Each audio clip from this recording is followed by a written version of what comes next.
नमस्कार. आज आपण सक्सेशन सर्टिफिकेट या विषयावरती बोलत आहोत.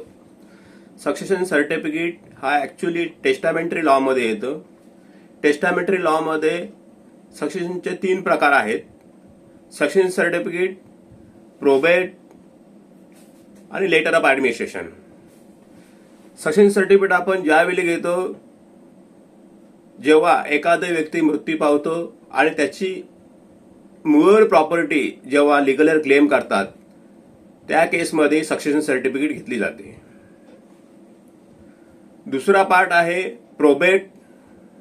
जेव्हा एखादी व्यक्ती विल करून मयत होते आणि विल केल्यानंतर ती व्यक्ती मृत्यू पावल्यानंतर त्याचं जे लीगल एअर्स आहेत आणि त्या विलमध्ये एक्झिक्युटरचा अपॉइंट केलेला असेल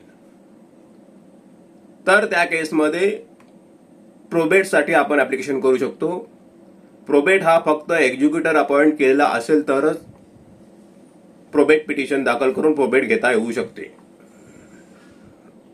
आणि जर एखादी व्यक्ती मयत पावली, त्यांनी विल केलेलं नाही आहे, त्याची मुव्हेबल आणि इमूव्हेबल प्रॉपर्टी जर लीगल एअरला क्लेम करायची असेल तर त्यांना लेटर ऑफ ऍडमिनिस्ट्रेशन ऍप्लिकेशन करायला लागतं.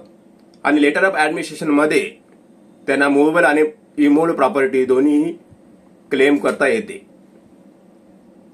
हे लेटर ऑफ ऍडमिनिस्ट्रेशन, प्रोबेट आणि सक्सेशन सर्टिफिकेट घेण्यासाठी मुंबईमध्ये जर एखादी व्यक्ती मयत पावली किंवा मुंबईमध्ये जर त्यांना succession certificate, letter of administration, probate घ्यायचा असेल तर ऑल ओव्हर मुंबईचे ज्युरिडिक्शन हे फक्त हायकोर्ट मुंबई यांनाच आहे. आणि इतर ठिकाणी अदर दॅन मुंबई डिस्ट्रिक्ट कोर्टाला ही पॉवर आहे.